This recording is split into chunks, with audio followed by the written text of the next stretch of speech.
Hi guys, good morning to all. एक बार फिर से आप सबका स्वागत है वाईफाई स्टडी स्टूडियोज चैनल पे, which is a part of an academy. So I know पिछले 3 दिनों से वॉइस का कुछ इशू हो रहा था। टीम ने उसको सही करने की कोशिश करी है, बट अभी तक वो हो नहीं पाया। I don't know what's a problem. तो उस चीज़ को थोड़ा सा साइड लाइन करते हैं और हम लोग यहाँ पे शुरुआत करते हैं आज के 4th वाले क्लास की, जो आपके मोस्ट एक्सपेक्टेड क्वेश्चन से जुड़ा हुआ है। तो यहाँ पे हम लोग देखेंगे कि कौन कौन से क्वेश्चन हैं। एक बार से सेशन के लिंक को लाइक और शेयर मार दीजिएगा। सेकेंडली, अभी इस क्लास के जस्ट बाद में आप लोगों से मुलाकात करेंगे 6:45 AM शार्प, जहां पर आपका करंट अफेयर्स का क्लास रहता है, जो आपके हर एक एग्जाम को कवर करता है, चाहे आप किसी भी एग्जाम की तैयारी करिए। इसके अलावा 10:30 बजे और 2 बजे आपके स्पेशल क्लासेस चल रहे हैं ओनली ऑन अन अकेडमी। जो आपका 2 बजे का क्लास चल रहा है, वहाँ पे किरण पब्लिकेशन की किताब चल रही है, और जो आपका 10:30 का क्लास चल रहा है, वहाँ पे आपको टॉपिक्स कराए जा रहे हैं, और ये टॉपिक्स आपके हर एक एग्जाम के लिए इंपॉर्टेंट है। ठीक है, चलिए करते हैं सवालों का सिलसिला शुरू।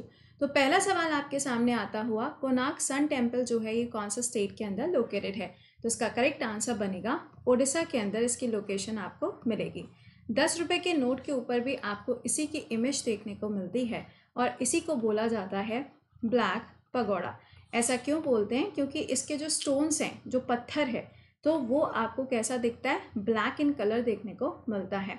और जब इसके ऊपर सन की रेस पड़ती हैं तो ये बहुत ही ज़्यादा चमकीला, ब्राइटेस्ट टाइप का देखने को मिलेगा। तो इसका आंसर क्या बनेगा? कोणार्क सन टेम्पल, ओडिशा के अंदर इसकी लोकेशन है। अगला सवाल, सेल्सिट आइलैंड जो है वो कौन से स्टेट के अंदर लोकेटेड है?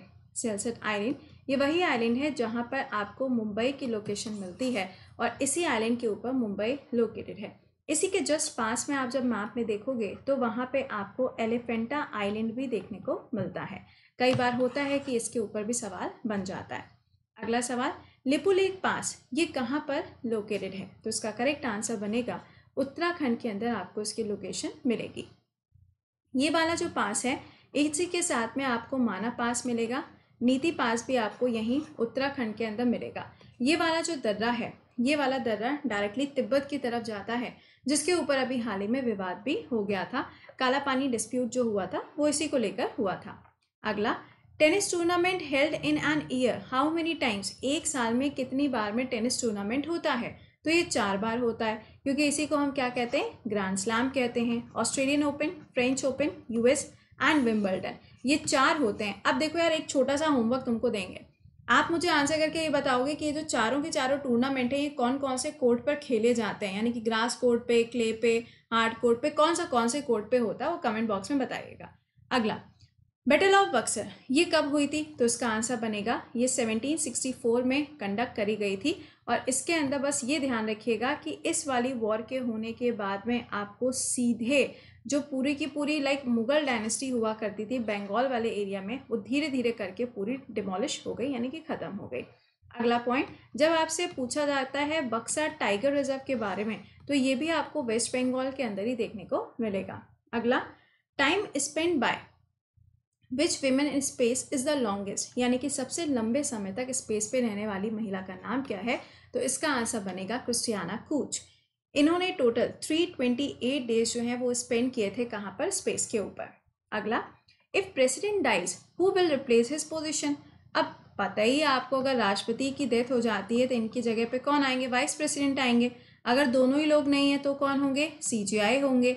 और अगर तीनों लोग नहीं है तो कौन होगा? सीनियर मोस्ट जज होगा। अब आगे ना बोल देना कि ये भी ना हुआ तो क्या हुआ, क्योंकि सीनियर मोस्ट जज जो होते हैं वो 5 तो होते ही हैं, और अगर 5 में से एक भी कम होता है तो उसमें और ऐड होते चले जाते हैं। तो ये हायरार्की होती है। लेकिन एक कंडीशन है, 6 महीने के अंदर दोबारा से नए चुनाव कराए जाते हैं, और प्रेसिडेंट की जो पोस्ट है उसको भरा जाता है। तो उसका करेक्ट आंसर क्या होगा? Vice president of India.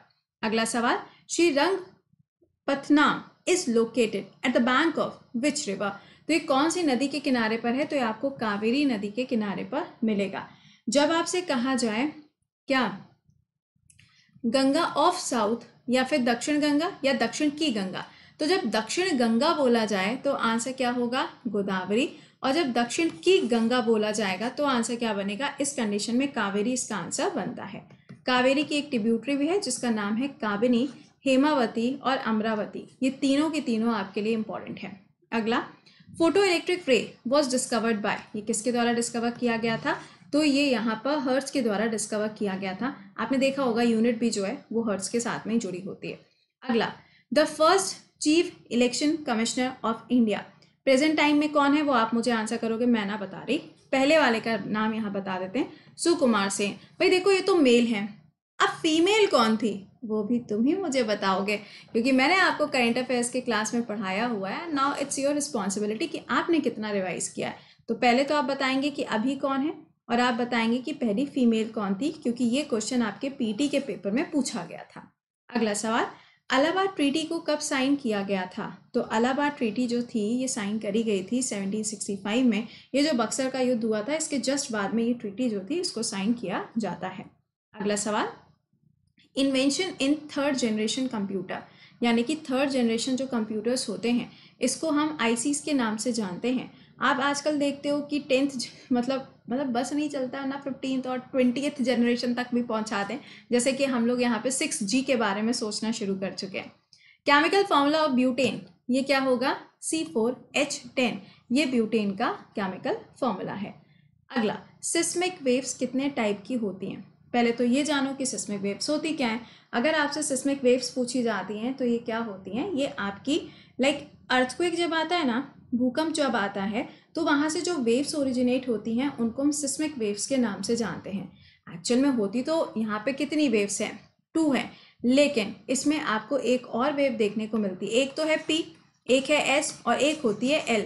लेकिन L वाली जो होती है ना वो इन दोनों के मिलने की वजह से ही बनती है, इसीलिए हमेशा यहाँ पे 2 लिख कर आता है, primary wave and secondary wave. और जब ये यहाँ पर दोनों मिल जाती हैं तो ये लॉन्गिट्यूडनल वेव्स कहलाती हैं। ठीक है। अगला सवाल, largest hockey stadium in the world. अब आपको पता है कि इंडिया के अंदर जो रौरकेला नाम की जगह है उड़ीसा के अंदर, वहाँ पे क्या किया जा रहा है? वहाँ पे बनाया जा रहा है हॉकी स्टेडियम, जो कि इंडिया का सबसे बड़ा होगा 2023 तक। लेकिन वर्ल्ड का लार्जेस्ट पूछा जा रहा है तो ये आपको लाहौर पाकिस्तान के अंदर देखने को मिलता है। अगला सुनिएगा, वस्कुलर सिस्टम इन प्लांट्स में आपने देखा होगा वेस्कुलर सिस्टम्स होते हैं, इस तरीके से करके कुछ आपको दिखता है। जब आप उसको माइक्रोस्कोप के अंदर देखते हैं ना, माइक्रोस्कोप में ऐसे करके देखते हैं ना, स्कूल में जब क्लास 11th और 12th में आपने प्रैक्टिकल्स किए होंगे अगर, तो उसमें आपने देखा होगा, है ना। मैंने अगर इसलिए लगाया क्योंकि आधे तो जाते ही नहीं थे। हाँ जी, तो ये क्या है? ये एक तरीके से असेंबली होते हैं किस चीज़ की? कंडक्टिंग टिश्यूज़ के। ये फाइबर्स के फॉर्म में आपको देखने को मिलते हैं। अगला सवाल, रेडियस ऑफ मून अगर आपसे ये पूछा जाए तो इसका आंसर क्या होगा? 1737.1 किलोमीटर्स, ये आपका रेडियस हो जाएगा। अगला देखो, फर्स्ट विंटर ओलंपिक्स जो हैं ये कब कंडक्ट किए गए थे? अब इसका आंसर क्या बनेगा? फ्रांस। और आपको पता है कि 2022 में चाइना जो है वो क्या कंडक्ट करेगा? विंटर ओलंपिक्स को कंडक्ट करेगा। और इसका जो मैस्कॉट है वो क्या है? स्माइलिंग पांडा। क्या है? स्माइलिंग पांडा। अगला, sports played on green court. हाँ, इसका आंसर क्या बनेगा? टेनिस हो जाएगा।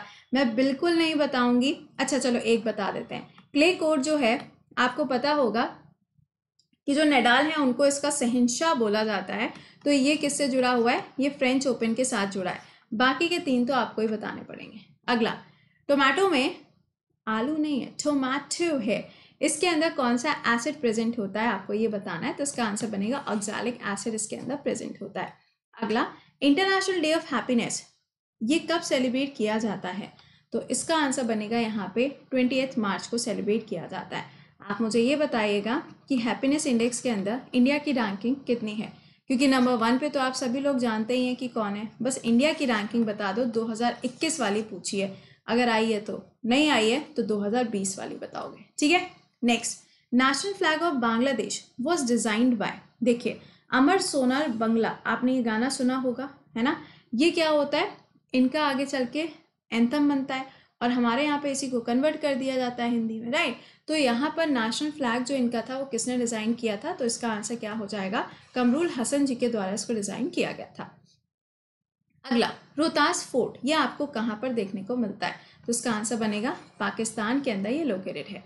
नेक्स्ट, फ्लोटिंग नेशनल पार्क कहाँ पर लोकेटेड है? तो भाई सिंपल है, फ्लोटिंग नेशनल पार्क जो है वो केबुल लामजोआ नेशनल पार्क है जो आपको मणिपुर के अंदर मिलता है। और मणिपुर वाली जो लोकेशन है वहीं पर आपको लोकटक लेक की लोकेशन देखने को मिलती है, वहीं पर आपको ये मिलेगा। इसी जगह पे आपको शंघाई डियर्स देखने को भी मिलते हैं, जिनको हम डांसिंग डियर के नाम से या एलडी डियर के नाम से भी जानते हैं। अगला सवाल, बाइचिंग स्टेडियम, भाई भूटिया जी के नाम पे कहाँ पे स्टेडियम मिलेगा? तो ऑब्वियस सी बात है, सिक्किम के अंदर इसको कंस्ट्रक्ट किया जा रहा है। नाम ध्यान रखिएगा सुनील छेत्री जी का, क्योंकि इनका नाम भी फुटबॉल के साथ में जुड़ा है और अभी हाल ही में इन्होंने मेसी के रिकॉर्ड की भी बराबरी कर ली है। अगला, फर्स्ट गवर्नर जिन्होंने कोंकणी भाषा में शपथ ली, यानी कि कोंकणी लैंग्वेज कहाँ की है, पहले तो ये जानो, ये गोवा की लैंग्वेज है। अगर आपसे कहा जाए नागालैंड, अरुणाचल, इनकी ऑफिशियल लैंग्वेज क्या है, तो ये इंग्लिश हो जाएगी। ठीक है, इसका आंसर बनेगा भगत सिंह कोश्यारी जी ने यहाँ पे कोंकणी भाषा में शपथ ली थी। भगत सिंह कोश्यारी जी जो हैं ये महाराष्ट्र के गवर्नर हैं, लेकिन कुछ समय के लिए इनको गोवा के राज्यपाल के रूप में भी नियुक्त किया गया था। अगला, Vini Mahajan becomes the first women chief secretary of which state, इनको कौन से स्टेट के अंदर चीफ सेक्रेटरी के रूप में अपॉइंट किया गया? तो ये पंजाब के अंदर अपॉइंट करी गई थी। अगला सवाल, Adichanallur is an archaeological site in which state, ये कौन से स्टेट के अंदर लोकेटेड है? तो इसका आंसर बनेगा तमिलनाडु। अब तमिलनाडु के अंदर आपको महाबलीपुरम नाम की जगह मिलती है, जहां पे आपको शोला टेम्पल मिलता है और शोला फॉरेस्ट भी वहीं पर लोकेटेड है तमिलनाडु के अंदर। Next, who founded fort William college, fort William college किसके द्वारा बनाया गया? तो ये लॉर्ड वेलेस्ले के द्वारा बनाया गया।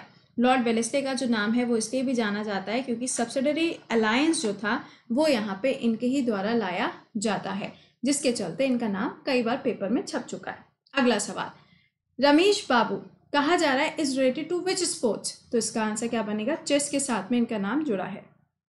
ध्यान से सुनिएगा, अब तक टोटल 72 ग्रैंड मास्टर्स हो चुके हैं इंडिया के अंदर, तो इनमें आपसे पहला या 72 नंबर के जो हैं वो आपसे पूछे जा सकते हैं। ठीक है, तो ये था हम लोग का आज का सेशन, जहाँ पे मैंने आपके साथ में क्वेश्चन को डिस्कस किया। आई होप कि आज साउंड में कोई प्रॉब्लम नहीं हुई होगी। अभी आपसे मिलेंगे 6:45 पे, बट गाइज डोंट फॉरगेट कि आपके दो स्पेशल क्लासेस आधे आधे घंटे के होते हैं, 10:30 बजे और 2 बजे। आपने अपना जो भी शेड्यूल बनाया है उसके अंदर जहाँ पे आप मॉक टेस्ट लिखते हो वहाँ पर इस समय को लिख दीजिए, क्योंकि जब आप ये मॉक टेस्ट दे रहे हो आके ना, definitely you are going to learn a lot. ठीक है, और ये जो आपके टेस्ट सीरीजेस होती हैं या फिर जो आपके लिए यहाँ पे क्लासेस हम कंडक्ट करते हैं, ये आपके हर एग्जाम को कवर करती है। ऐसा नहीं है वो यूपीएसआई या बिहार एसआई या एमपीएसआई के लिए ही है, या एनडीए के लिए नहीं है, सीडीएस के लिए नहीं है, स्टेट पीएससी या यूपीएससी के लिए नहीं है। This is for all the examinations. हर छोटे छोटे पॉइंट से एक बड़ा स्टेटमेंट बनता है और वो चीज़ें आपको यहाँ पर सिखाई जाती हैं। वीडियो के डिस्क्रिप्शन में लिंक है, जहाँ से अगर आपने मुझे अनअकैडमी पे अभी तक फॉलो नहीं किया है तो आप फॉलो कर लीजिएगा। ठीक, अगली चीज़, अगर आपने पेड बैच ज्वाइन नहीं किया है, आप सिस्टमैटिकली पढ़ नहीं पा रहे हो, बड़ी दिक्कतें आती हैं, ये कैसे पढ़ना है, वो कैसे पढ़ना है, उन सब चीज़ों को सॉर्ट आउट करने के लिए आपके पेड बैचेस बनाए जाते हैं। और ये जो पेड बैचेस हैं ये 17 तारीख से स्टार्ट हो गए, जहाँ पे आपको सारे टॉप एजुकेटर्स तो मिलेंगे ही मिलेंगे, बाकी अनअकैडमी पे कोई भी एजुकेटर का क्लास आप कर सकते हो एसएससी कैटेगरी के अंदर। आप चाहो तो यूपीएससी बैच ज्वाइन करो, स्टेट पीएससी के लिए ज्वाइन करो, एनडीए का करो, सीडीएस का करो, whatever you can use this code, क्योंकि इस कोड को यूज़ करने के बाद में आपके जो अमाउंट है ये 10% तक रिड्यूस हो जाते हैं, और आपको जो स्पेशल क्लासेस से कॉइन्स मिलते हैं उनको यूज़ करने के बाद में ये अमाउंट और भी ज़्यादा कम हो जाता है। तो आप यहाँ पे इसको यूज़ कर सकते हो प्रति डे, जहाँ पे आपको live classes, weekly test, study planner, सारी चीज़ें आपको प्रोवाइड करी जाती हैं। इसके अलावा हर संडे को आपका एसएससी कॉम्बैक्ट होता है। ध्यान दीजिएगा कि ये आपका हर संडे को होता है। Raise your hand and report and win का ऑप्शन आपके लिए अनअकैडमी ऐप पे अवेलेबल है। तो चलिए अभी मिलते हैं 6:45 AM sharp. Till then session को एक बार से like and share. Bye bye and take care.